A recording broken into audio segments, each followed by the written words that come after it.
Hello everyone, I'm Sophie Cook and as I spoke, like that. I was the photographer for AFC Bournemouth and at the season where we got promoted from the Championship to the Premier League, I came out to the club and came out to the world as transgender and thereby became the first trans person to ever work in professional football. Since then I've gone on to be a TV presenter. I'm a hate crime ambassador for Sussex Police and I'm an ambassador for Kick It Out, which is the anti-discrimination in football charity. I was also a parliamentary candidate in the 2017 general election. Now, for someone that's spent their whole life hating everything about themselves, getting 21,000 votes from members of the public in a general election is quite a big validation of who you are as a person. But you know what? It didn't make me immune to the sort of hatred and prejudice that is directed towards transgender people. I just want to ask a quick question in the room. Who in this room has ever been a victim of a hate crime? That's actually... I do a lot of talks around the country. I've recently spent a week up at Manchester College talking to the students there. And the interesting thing is that Manchester College is a very diverse student body. And even in this classroom that was very ethnically diverse and a lot of diversity of religion, I'd get one other hand go up. As I put my hand up, I've been a victim of hate crime. I remember just after the general election, I mean, like I say, 21,000 votes. Following week I was up in Westminster. And I was walking along the street to go into the Palace of Westminster for a meeting. And this guy came up to me and he grabbed hold of the back of my head and virtually an inch away from my face, spitting in my face, demanding to see my genitals. I mean, at least buy me lunch first. And he didn't ask to see my genitals. He said it in very different language. But that sort of hatred is out there. And obviously I also get it online. I mean, at the end of last year I was a guest on Newsnight. And within an hour of being on Newsnight, I'd received over 1,000 abusive messages on Twitter. I've had death threats on Twitter. I've had all sorts of things like this. There's even a website that's got a 10,000 word article with a conspiracy theory about how I'm half lizard and I'm sort of part of the controlling whatever of the planet. It's like, if only my pay packet actually coincided with that. But the thing is, why are hate crimes different to other crimes? The big thing is that hate crimes are actually attacks on things that you have no control over. It's about who you actually are. And the interesting thing the discussion I had with the students up in Manchester was, it's never about you. Being a victim of hate crime is not about you. It's about the hatred that someone else carries around in their heart about however they think that you fit into the world. And the interesting thing is that you don't even have to be a member of that community to be a victim of it. I mean, quite often we will see homophobic attacks on people that aren't actually LGBT, just because someone believes that they are. I mean, we've even seen sort of transphobic attacks against people that don't necessarily conform to the heteronormative view of what the world is.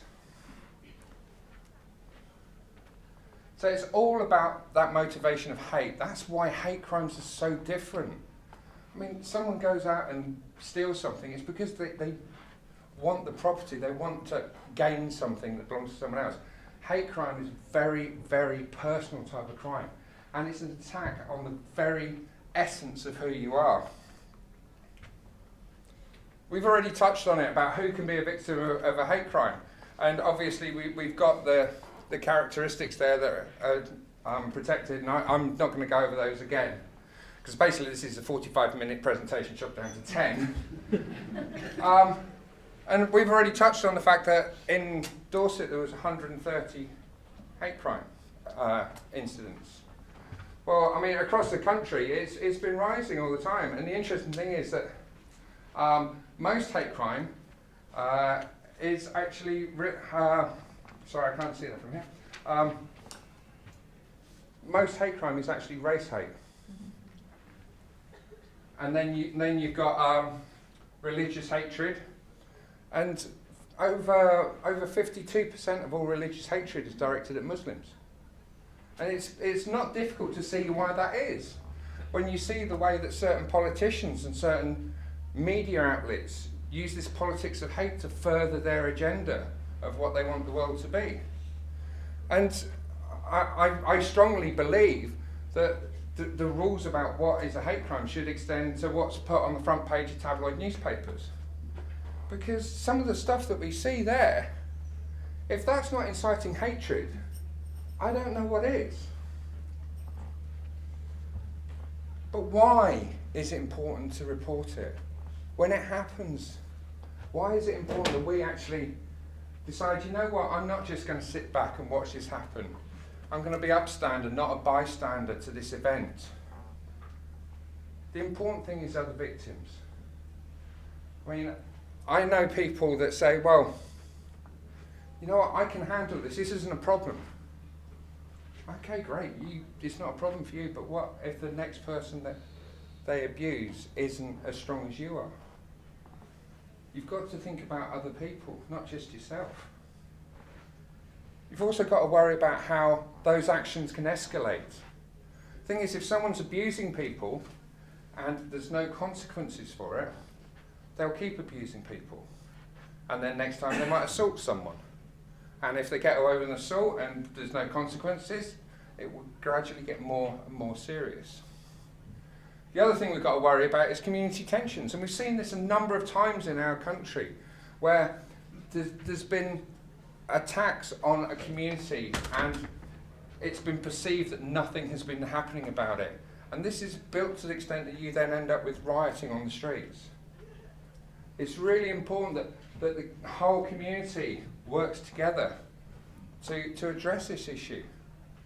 And it's important that community leaders work with the police and that members of the that are outside that community work with the community and the police, and everyone works together, because none of us want to see this on our streets. There's a big long list there of reasons why people might not report it. But the most worrying one that I saw when I was talking to these students at Manchester College is the normalisation of it. The fact of, well, that's just the way it happens. It's like, well, it's always been that way. It happens every day. You know what? That doesn't make it any better. The fact that it just happens does not make it any better, does not make it any more acceptable. The thing is, a hate crime doesn't happen in isolation. It's not just that one incident. It's that one incident 10 times a day. Today, tomorrow, the next day, next week, next month, next year. And it has this effect of just constantly chipping away at someone's self-identity and self-worth and self-esteem and their strength. Let's face it, if someone is abusing you for long enough, you start to internalise that abuse.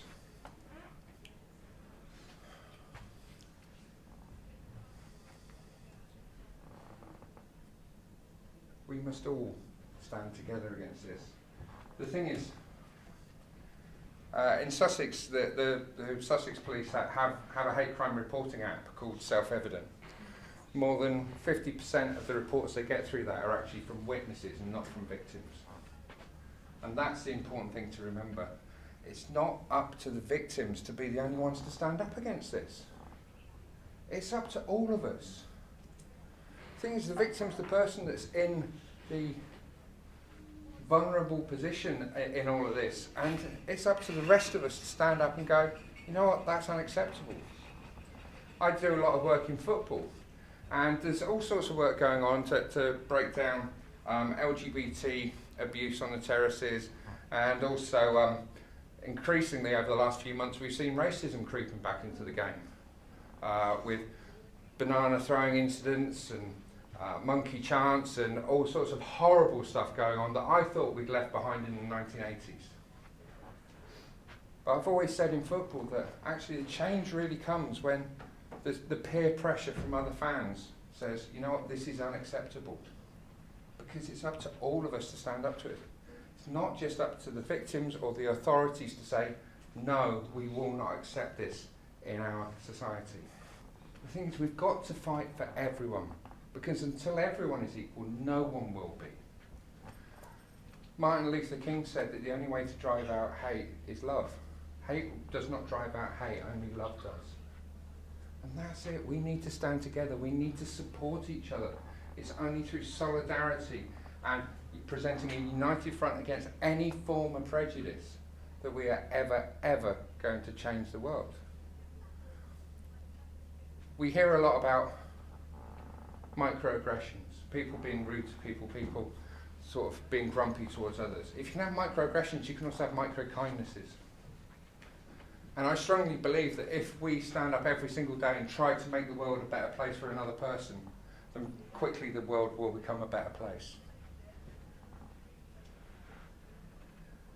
By standing together, we make the world a better place. Very few of us have the chance to change the world with a single act, but we all have the chance to change the world every single day, incrementally, with little acts of kindness and little acts of support and solidarity with other members of our community. And that's what we must always do. We must never give an inch to hate. We must never, ever let it become acceptable. We must never, ever let it become normal or accepted. We stand up to fight for the rights of everyone. We fight today so that our children won't have to fight tomorrow. And that's the important thing for me. I'm Sophie Cook. If you're interested, there's my social media. My book came out just before Christmas, which the uni gave me loads of support with. And I'll be about, and if anyone wants to talk later, please come and say hi.